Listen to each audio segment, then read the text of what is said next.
chantons ensemble. Envahis-moi, envahis-moi de ton esprit. Envahis-moi, oui, de ton esprit. Envahis-moi, envahis-moi de ton esprit. de ton esprit. Envahis-moi, Envahis-moi de ton esprit. de ton esprit. Jésus, envahis-moi. Envahis-moi Yahweh, Yavalane. de ton esprit. Envahis-moi Envahis-moi de ton esprit. de ton esprit.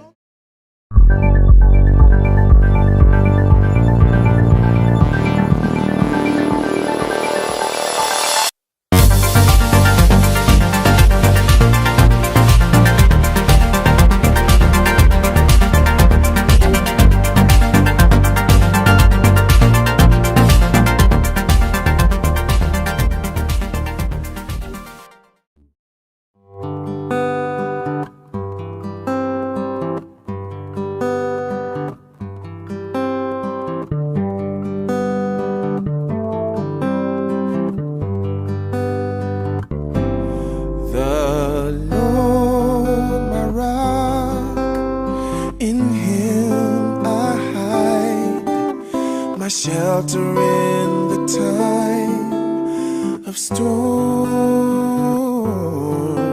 I'm secure, whatever may betide, my shelter in the time of storm. Mighty rock in a weary land, you're my cooling shade on the burning sand, faithful guide. With your mighty hand, you're my shelter in the time of storm.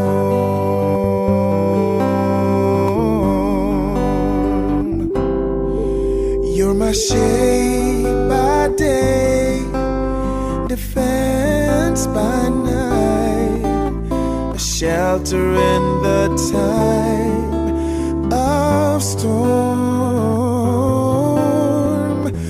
For you have put all my enemies to flight, my shelter in the time of storm. Mighty rock in a weary land, cooling shade on the burning sand, faithful guide. With your mighty hand, a shelter in the time of storm. Mighty rock in a weary land, you're my cooling shade on the burning sand, faithful guide. With your mighty hand,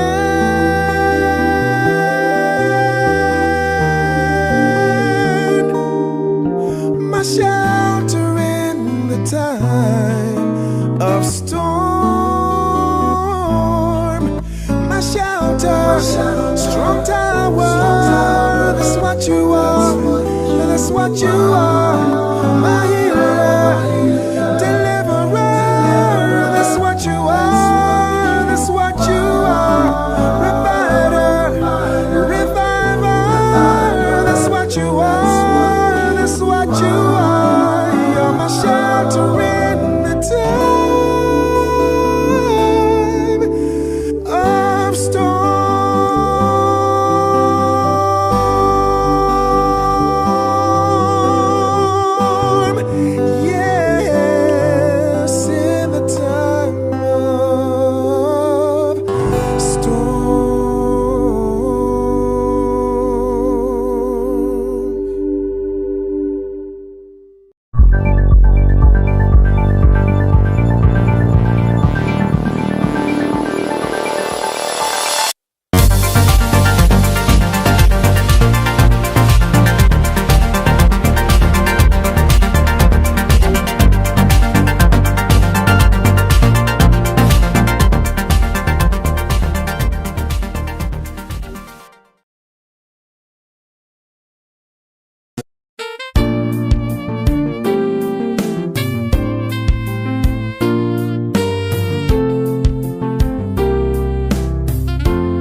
Saint, gloire, honneur, majesté te soit rendue d'éternité en éternité parce que tu es digne de recevoir la louange, l'adoration et la magnificence.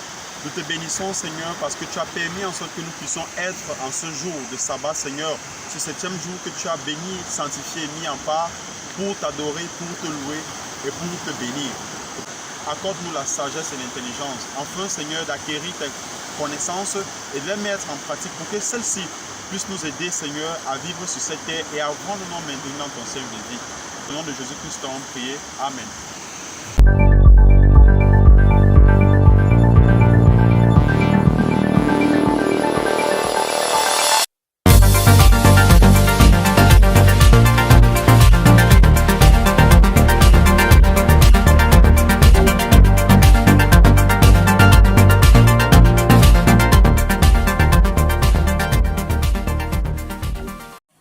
Amis internautes, frères et sœurs dans le Seigneur, une semaine est épuisée, une autre va la remplacer à coup sûr.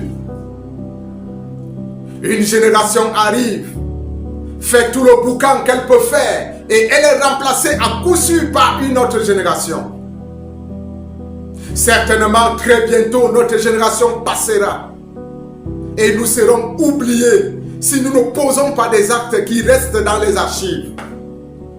L'esprit de l'homme et son mental sont portés régulièrement vers l'oubli. On oublie même les événements dont la durée n'est guère éloignée de nous d'une année calendaire. C'est pour cela que l'aventure de cette semaine qui finit va nous porter sur la puissance des archives.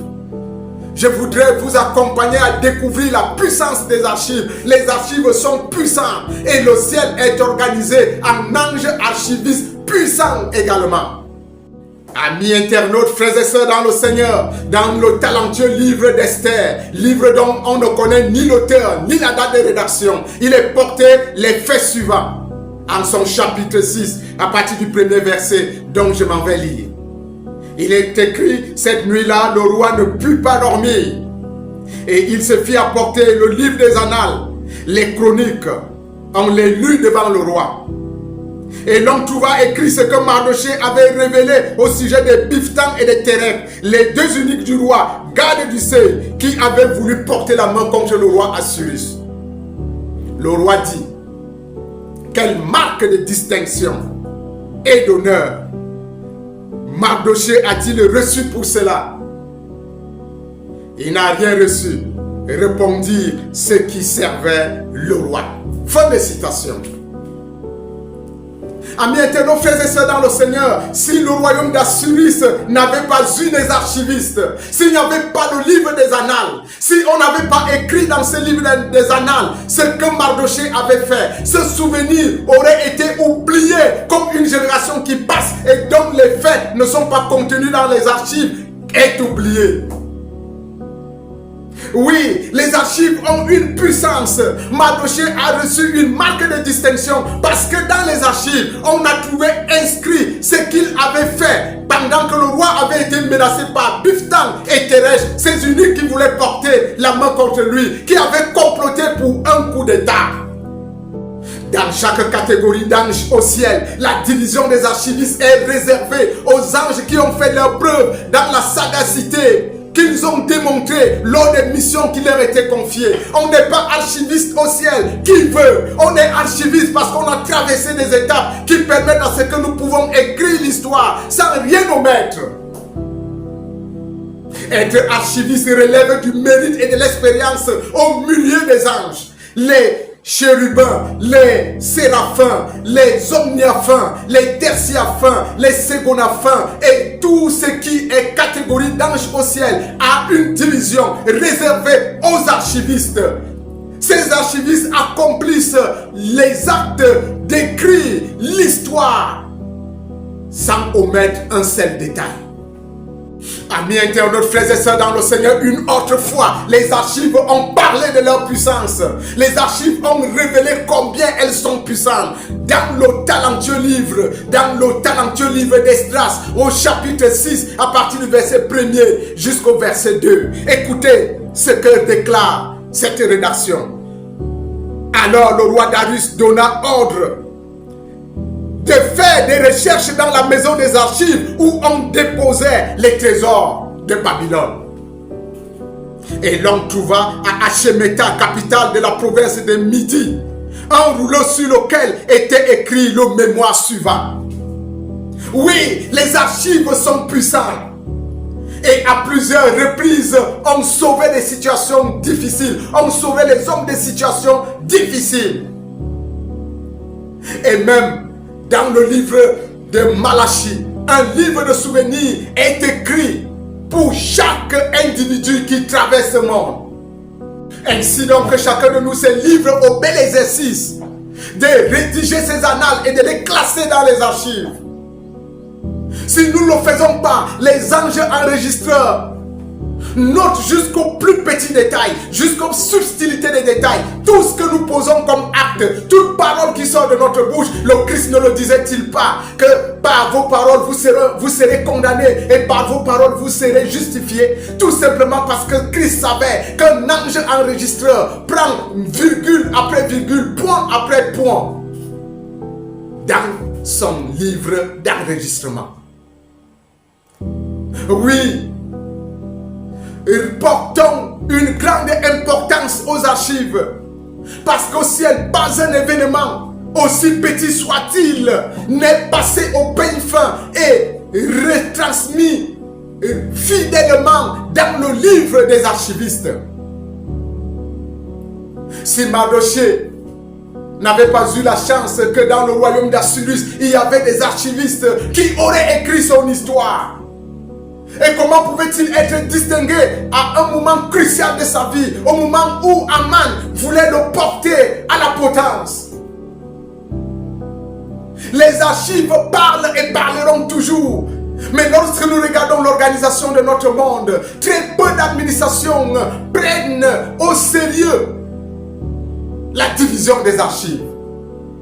Allons dans nos sous-préfectures, allons dans nos mairies, allons dans nos églises, allons même dans les sphères les plus élevées de notre administration. Nous allons trouver que les archives sont abandonnées. Les archives sont sous le coup des intempéries. Une autre fois, les archives ont également parlé. Les archives ont permis qu'on exclue du sacerdoce ceux qui n'étaient pas de l'arbre généalogique des enfants d'Israël qui devaient appartenir au sacerdoce. Toujours dans le talentueux livre d'Esdras, au chapitre 2, à partir du verset 59, voici ce qui est écrit. Voici ce qui partit de Tel Melach, de Tel Archa, de Kurun Adam, et qui ne purent pas faire connaître leur maison paternelle et leur race pour prouver qu'ils étaient d'Israël. Les fils de Deladia, les fils de Tobidja, les fils de Nakoda, 652. Et parmi les fils des sacrificateurs, les fils de Abadja, les fils de Akkod, les fils de Barzilia, qui avaient pris pour femme une des filles de Barzilia, le Galadite, et fut appelé par leur nom. Ils cherchaient le titre généalogique dans les archives. C'est moi qui mets entre parenthèses dans les archives. Ils cherchaient le titre généalogique, mais ils ne purent les trouver. Car ces titres étaient introuvables et on les exclut du sacerdoce. Si les archives n'avaient pas parlé, si les archives n'avaient pas démontré que ces ramassis n'étaient pas des enfants d'Israël, ils se seraient mêlés à cette race. Et tout le monde aurait accepté, les adopter comme enfants d'Israël. Les archives sont puissantes. C'est pour cela qu'il y a des actes de naissance, des actes de mariage, des actes de décès, pour ne parler que d'actes. C'est pour cela qu'il y a des mains courantes. C'est pour cela qu'il y a des registres dans lesquels on enregistre tout ce qui est important. Parce que 2 générations, 3 générations après, ce sont ces rouleaux qui parleront. Que l'Éternel nous aide à prendre au sérieux dès à présent le ministère des archives. Et si nous ne les prenons pas au sérieux dès maintenant, au ciel, les anges sont des bons archivistes. Et notre histoire sera révélé à travers leurs écritures, à travers leurs notes, à travers leurs condensés. Passez un agréable sabbat et devenez archivistes dès à présent au nom puissant de Jésus-Christ. Shalom.